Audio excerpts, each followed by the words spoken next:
Hi everyone, welcome back to my channel RSP in Kannada. ನಾವಿವತ್ತು ಶ್ರೀ ಭೋಗನಂದೀಶ್ವರ ದೇವಸ್ಥಾನಕ್ಕೆ ಹೋಗ್ತಿದ್ದೀವಿ. ಇದು ಚಿಕ್ಕಬಳ್ಳಾಪುರ ಡಿಸ್ಟಿಕಲ್ಲಿದೆ. ಸೊ ನಾವಿವಾಗ ಕಾಡುಗೋಡಿಯಿಂದ ಹೋಗ್ತಾ ಇದ್ದೀವಿ. ಇದು ಕಾಡುಗೋಡಿ ರಸ್ತೆ. ಇಲ್ಲಿಂದ ನಾವು ಸುಮಾರು 53 ಕಿಲೋಮೀಟ್ರ್ ಇದೆ. ಈಗ ಹೋಗೋಣ ಬನ್ನಿ. ಇವತ್ತು ಭಾನುವಾರ, ರೋಡೆಲ್ಲ ಖಾಲಿಯಾಗಿದೆ. ಆರಾಮಾಗಿ ಹೋಗೋಣ. ಬಿಸಿಲು ಮಾತ್ರ ತುಂಬಾ ಇದೆ ಇವತ್ತು. ನಾನು ಅಂದ್ಕೊಂಡಿದ್ದೆ ಸ್ವಲ್ಪ ವೆದರ್ ಕೂಲಾಗಿರುತ್ತೆ ಅಂತೇಳಿ. ಬನ್ನಿ ಹೋಗೋಣ. ನೋಡಿ, ಇಲ್ಲಿ ಒಂದು ಅಣ್ಣ ಹೋಗ್ತಾ ಇದ್ದಾರೆ. ಇವ್ರ ಜುಟ್ಟು ನೋಡಿ ಹೆಂಗಿದೆ, ಸೇಮ್ ಉಪೇಂದ್ರ ಈ ಫಿಲಮಲ್ಲಿ ಬಿಟ್ಕೊಂಡಿರಲ್ಲ ಆ ಥರ ಇದೆ. ಸೂಪರಾಗಿದೆ ಈ ಅಣ್ಣಂದು ಜಡೆ. ಬನ್ನಿ ಹೋಗೋಣ ಮುಂದಕ್ಕೆ. ಸೊ ಇವಾಗ ನಾವು ಹೊಸಕೋಟೆಯಿಂದ ಮುಂದೆ ಲೆಫ್ಟ್ ತೊಗೊಂಡು ಈ ವಿಲೇಜ್ ರೋಡ್ ತೊಗೊಂಡಿದ್ದೀವಿ. ಇಲ್ಲಿಂದ ಸುಮಾರು ಒಂದು 20 ಕಿಲೋಮೀಟ್ರ್ ಹೋದರೆ ನಮಗೆ ಹೈವೇ ಸಿಗುತ್ತೆ, ಔಟರ್ ರೋಡು. ಸೊ ಅಲ್ಲಿ ಹೋಗಿ ಅಲ್ಲಿಂದ ನಾವು ಹೋಗ್ಬೋದು. ನೋಡಿ, ವಿಲೇಜ್ಗಳಲ್ಲಿ ಎಷ್ಟು ಚೆನ್ನಾಗಿದೆ ಅಂದರೆ ಈ ವಾತಾವರಣನೇ ಚೆಂದ.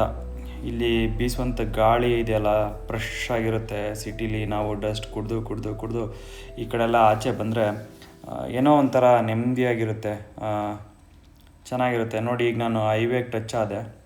ಸೊ ಹೈವೇಲಿ 100 ಕಿಲೋಮೀಟ್ರ್ ಸ್ಪೀಡ್ ಲಿಮಿಟ್ ಇದೆ. ಸೊ ಇಲ್ಲಿಂದ ಸುಮಾರು 20 ಕಿಲೋಮೀಟ್ರ್ನ ದೂರದಲ್ಲಿದೆ ಅದು ದೇವಸ್ಥಾನ.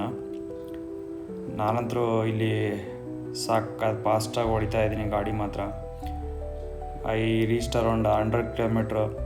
ಅಲ್ಲಿಂದ ಮುಂದೆ ಬಂದ್ವಿ. ಅಲ್ಲಿ ಹೈವೇ ಎಕ್ಸಿಟ್ ಆಗಿಬಿಟ್ಟು ಇವಾಗ ನಂದಿ ಬೆಟ್ಟಕ್ಕೆ ಹೋಗೋಂಥ ರೋಡನ್ನು ತೊಗೊಂಡಿದ್ದೀವಿ. ಇಲ್ಲಿಂದ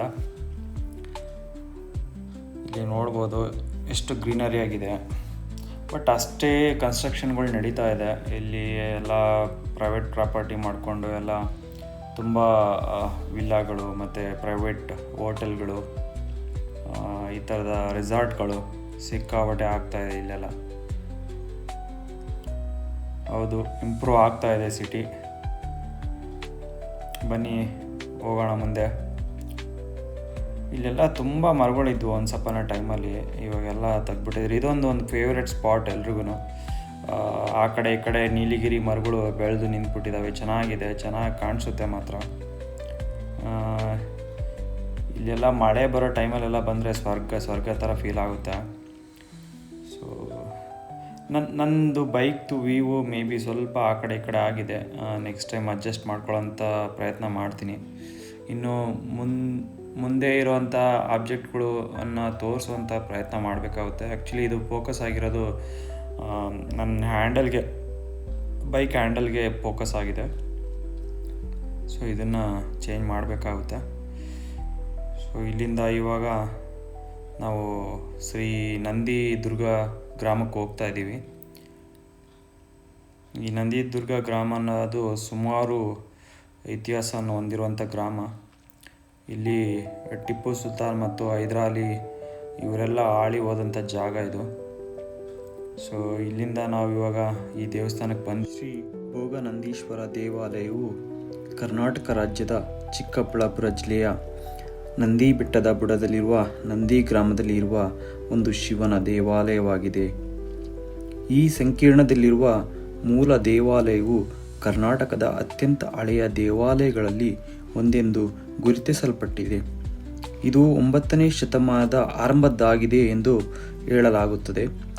ಭಾರತದ ಪುರಾತತ್ವ ಇಲಾಖೆಯ ಪ್ರಕಾರ ಹಳೆಯ ಶಾಸನಗಳಲ್ಲಿ ಈ ಶಿವ ದೇವಾಲಯದ ನಿರ್ಮಾಣವು ನೊಳಂಬ ರಾಜವಂಶದ ದೊರೆ ನೊಳಂಬಾದಿರಾಜ ಮತ್ತು ರಾಷ್ಟ್ರಕೂಟ ದೊರೆ 3ನೇ ಗೋವಿಂದನು ಕ್ರಿಸ್ತಶಕ 806ರ ಶಾಸನಗಳಲ್ಲಿ ಮತ್ತು ಕ್ರಿಸ್ತಶಕ 810 ಬಾಣ ರಾಜವಂಶದ ಜಯತೇಜ ಮತ್ತು ದತ್ತಿಯನ ತಾಮ್ರದ ಫಲಕಗಳಲ್ಲಿ ಇದೆ.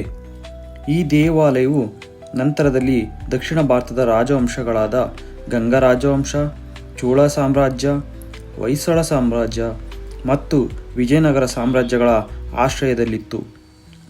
ಮಧ್ಯಕಾಲೀನ ನಂತರ ಚಿಕ್ಕಬಳ್ಳಾಪುರದ ಸ್ಥಳೀಯ ಮುಖ್ಯಸ್ಥರು ಮತ್ತು ಮೈಸೂರು ಸಾಮ್ರಾಜ್ಯದ ಆಡಳಿತಗಾರರು ಆದ ಹೈದರಾಲಿ ಮತ್ತು ಟಿಪ್ಪು ಸುಲ್ತಾನ್ ಕ್ರಿಸ್ತಶಕ 1799ರಲ್ಲಿ ಟಿಪ್ಪು ಸುಲ್ತಾನನ ಮರಣ ನಂತರ ಅಂತಿಮವಾಗಿ ಬ್ರಿಟಿಷ್ ಆಳ್ವಿಕೆಗೆ ಒಳಪಡುವ ಮೊದಲು ಈ ಪ್ರದೇಶವನ್ನು ನಿಯಂತ್ರಿಸಿದರು. ವಾಸ್ತುಶಿಲ್ಪ ಶೈಲಿ ದ್ರಾವಿಡವಾಗಿದೆ. ಈ ದೇವಸ್ಥಾನವು ಬೆಂಗಳೂರಿನಿಂದ ಸುಮಾರು 60 ಕಿಲೋಮೀಟರ್ ದೂರದಲ್ಲಿ ಇದೆ.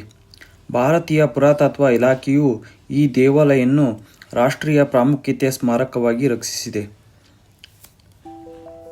ಈ ದೇವಾಲಯದ ಸಂಕೀರ್ಣವು 2 ದೊಡ್ಡ ದೇಗುಲಗಳನ್ನು ಹೊಂದಿದೆ. ದಕ್ಷಿಣಕ್ಕೆ ತಲಕಾಡಿನ ಗಂಗರು ನಿರ್ಮಿಸಿದ ಅರುಣಾಚಲೇಶ್ವರ ದೇಗುಲ ಮತ್ತು ಉತ್ತರಕ್ಕೆ ಚೋಳರು ನಿರ್ಮಿಸಿದ ಭೋಗನಂದೀಶ್ವರ ದೇಗುಲ.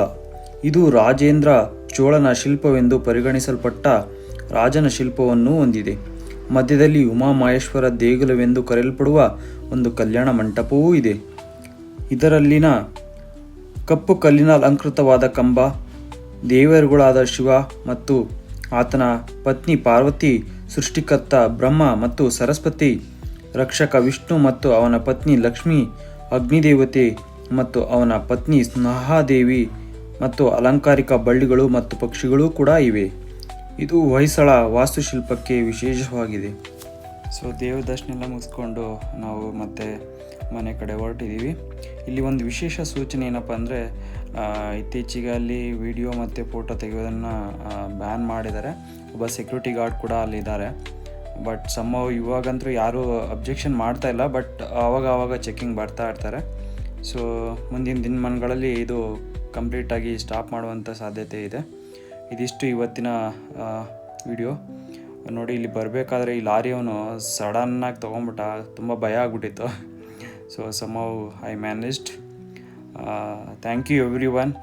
ಪ್ಲೀಸ್ ನನ್ನ ವಿಡಿಯೋ ನೋಡಿ ಸಪೋರ್ಟ್ ಮಾಡಿ. ಏನಾದರೂ ತಪ್ಪಿಕೊಳ್ಳಿದ್ರೆ ತಿದ್ಕೊಳ್ಳೋಕ್ಕೆ ಅವಕಾಶವನ್ನು ಕೊಡಿ. ಸೊ ಕಮೆಂಟ್ ಮಾಡಿ ಯಾವ್ಯಾವ ರೀತಿಯಾಗಿ ಇಂಪ್ರೂವ್ ಮಾಡ್ಕೋಬೋದು ಅಂತೇಳಿ. ಸೊ ಸಿನ್ಸ್ ನಾನು ಬಿಗಿನಿಂಗ್ ವಿಡಿಯೋ ಆಗಿರೋದ್ರಿಂದ ಇವೆಲ್ಲ ಸ್ವಲ್ಪ ಆ ಕಡೆ ಈ ಕಡೆ ಇರುತ್ತೆ. ಪ್ಲೀಸ್ ದಯವಿಟ್ಟು ಕ್ಷಮಿಸಿ. ಏನಾದರೂ ಆ ಥರ ಇದ್ದರೆ, ಇಲ್ಲಿ ಹೈವೇಲಿ ಹೋಗ್ಬೇಕಾದ್ರೆ ತುಂಬ ಕೇರ್ಫುಲ್ಲಾಗಿ ಹೋಗಬೇಕು. ಹೆವಿ ವೆಹಿಕಲ್ಗಳು ಹೋಗ್ತಾ ಇರುತ್ತೆ. ನೋಡಿ, ಒಂದು ಲಾರಿ ಸಡನ್ನಾಗಿ ಲೆಫ್ಟ್ ಬಂದುಬಿಡುತ್ತೆ. ಸೊ ಈ ಥರ ಎಲ್ಲ ಆಗ್ತಾ ಇರುತ್ತೆ. ನಾವು ನೋಡ್ಕೊಂಡು ಹೋಗ್ಬೇಕಾಗುತ್ತೆ.